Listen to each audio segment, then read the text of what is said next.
Because we are sitting here on the border with Lebanon. We are the northest kibbutz in Israel. We are also the northest kibbutz in the world. Only in Israel we have kibbutzim, so we are the northest one, okay? So, if you are looking at the map here, okay, this is the map of the north part of Israel, and here on the top we are calling this area the finger of the Galilee. But if I'm putting my finger on the map, we are here exactly on the top of the fingernail of the finger of the Galilee, okay? So, we will start from your right. And if you are looking at your right, you can see the end of the Golan Heights, the upper flat area over there, and after that we have the Mount Hermon. And Mount Hermon has three peaks. The first one in the right, that's the Israeli peak. The next two ones, the central one and the north one, with a little bit of snow on the top, that's the Syrian part of the Mount Hermon. And the border between Syria and Lebanon, it's under the Syrian peak. So actually when you are looking at Mount Hermon, you are seeing three countries. You are seeing Israel on the right, Syria on the top, and Lebanon on the bottom. But if you are looking back at the Israeli peak, we said that it's the first one on the right, and if you are looking under, that part of the mountain, we are calling that in Hebrew Ar Dov, Mountain Dov. Dov, it's a name in Hebrew, it also means bear, okay? And why it's important to talk about that area?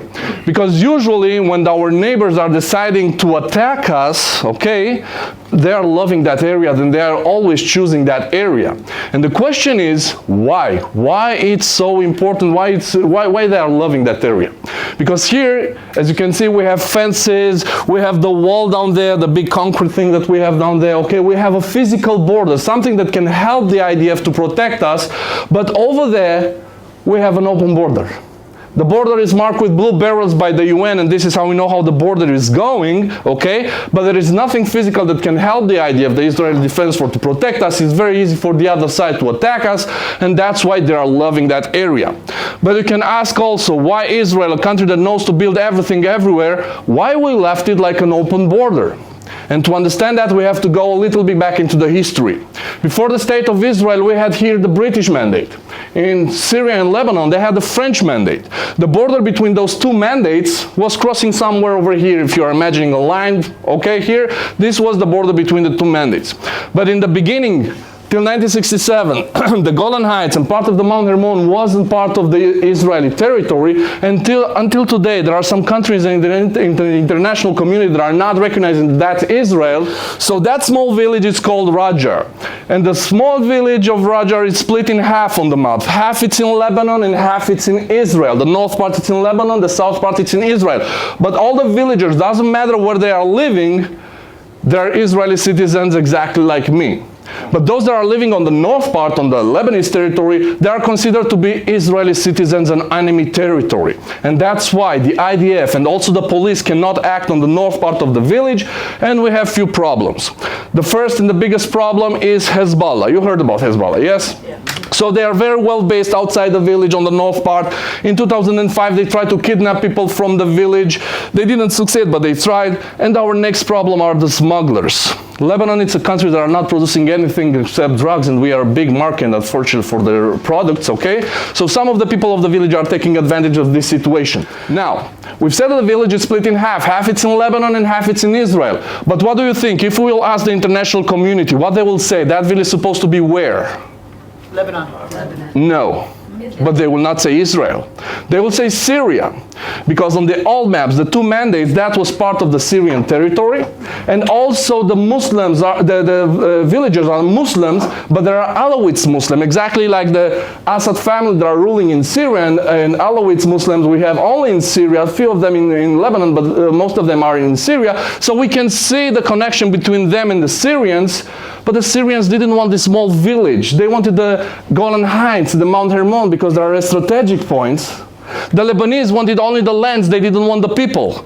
And that's why in the early 2000s, after the IDF withdrew from the buffer zone on south part of Lebanon, the Israeli government decided to accept everyone as an Israeli citizen. And this is the story of Rajar in few sentences.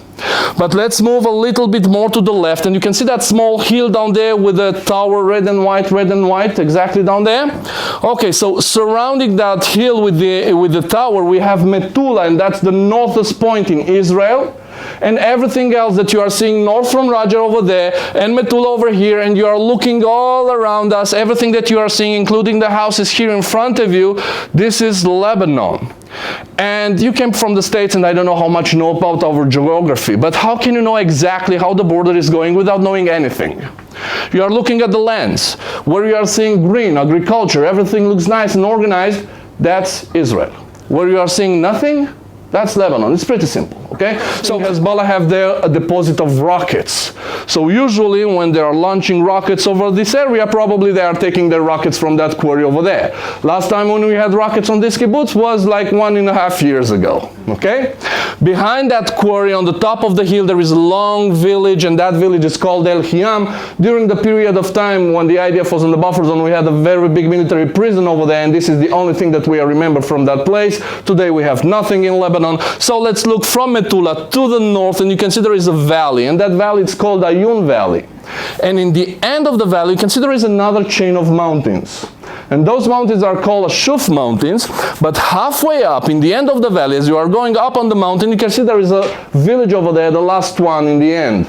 And that village is called Marjayun. And the next one that it's coming down, it's called Klea. So we have Marjayun like this, Klea like this, okay? And those two villages were Christians' villages. Most of the people that were living in Marjayun and Klea were also part from what was called the South Lebanese Army. You heard about the South Lebanese Army? Okay, so most of their soldiers were from that area.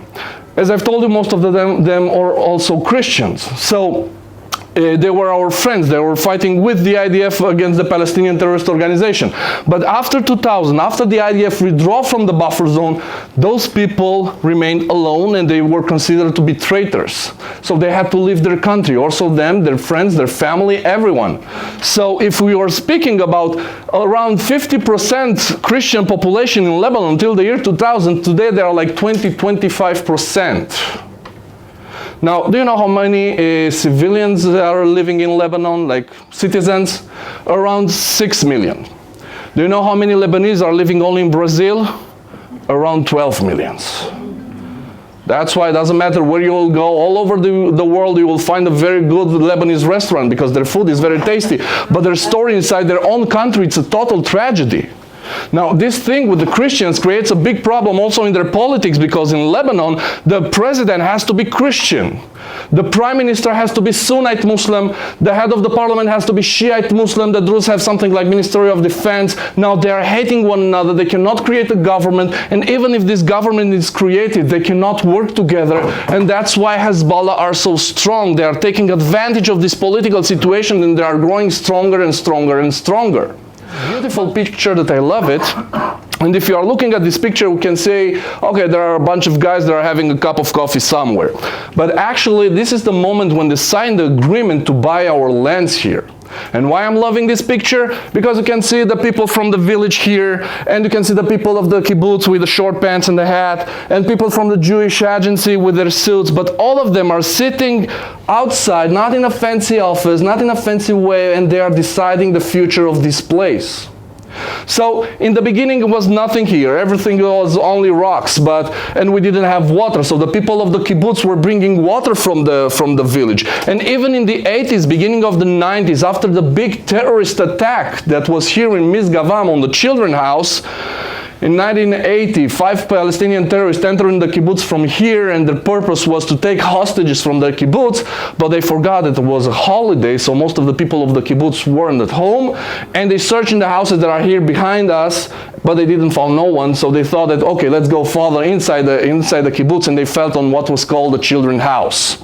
During that period of time, the children of the kibbutz were growing together like brothers and sisters in this kind of kindergarten with the night shift, and every night someone else from the kibbutz was taking care of their children, of the children. So they entered in the children's house, they took the children hostages, they killed one of the 3 years old that was making a lot of noise and he was bothering them.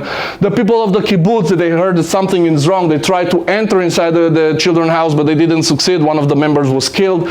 Even immediately after, when one of our best units came here, it is called Sayeret Golani. They came, they also tried to enter as quickly as possible, but they didn't succeed. One of the soldiers was dead, and another one was badly injured. So only in the next morning, with the help of the canine unit and the special commando unit, they succeed to enter inside the children's house and to release the children. So even after this big and tragic event, still in the 80s, beginning of the kibbutz were still playing inside that village, and the villagers were working here in agriculture, construction, and everything. So it was like a pretty quiet and nice neighborhood. But this love story ended in the year 2000. After the IDF withdrew from the buffer zone on south part of Lebanon, all this area was conquered by Hezbollah. And they've conquered everything, including this village in front of you. And the first thing that they've did after they conquered the village, they've kicked out all the locals, and they start to bring their own families, Shiites, Muslims, not only from Lebanon, and they've made an agreement. They've said, you will come here and we will give you a house for free, because we have the houses that the traitors left behind. We also build a lot of houses for you, all the houses that you are seeing with the red roof like a triangle. This is a Shiite way of building here. The locals were building with a flat roof. So we will give you a house to live in. But we will also give you a monthly paycheck, because we understand that you have nothing to work here. There is no agriculture, no industry, no commercial sites, nothing. So we will pay you to be here. And by the way, who was behind all this money? Iran, of course. So the people came because it was a good agreement, and they received their house, but they received only the top floor of the house. What it's under belongs to Hezbollah. Rocket launchers, bunkers, snipers, whatever cross your mind, it's in the beautiful houses here in front of you. So when people are coming here, they are saying, look at the nice houses. They have a nice way of living in Lebanon. They cannot understand that almost every house here in front of you, it's like a small base of Hezbollah that looks like a private house.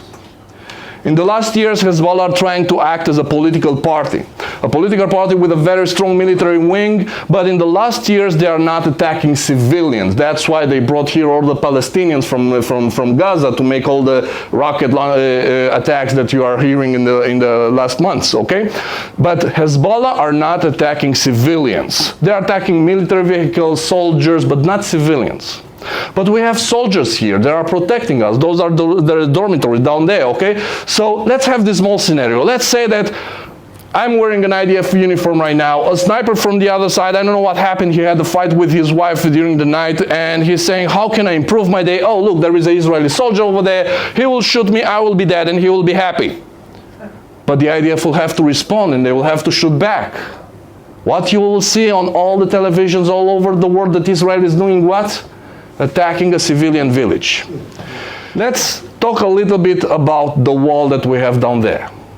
And the wall that we have down there, it's something new. Like 6 years ago, the Israeli government decided to build a wall here to protect us against Hezbollah, and they decided to close all the border between us and Lebanon, starting from here, from Rosh Hanikra, going to the east, climbing to the north. And what you are seeing in the end of the day, it's actually the end of the wall here on the map. So they start to build the wall, and they've built it till they arrived here next to the kibbutz. And when they arrived here, they stopped everything for like 8 months. And in the beginning, we, with our big ego as kibbutznikim, we said that that's because of us. Because we didn't want the wall here. The Ministry of Defense wanted to put the wall instead of our fence here, and no one will come here to see a wall, okay? But as I've told you, everything here, it's politics.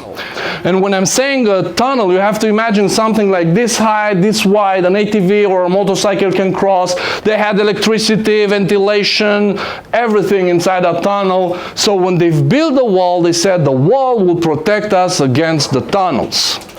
But what they forgot to tell us, how deep the tunnels are.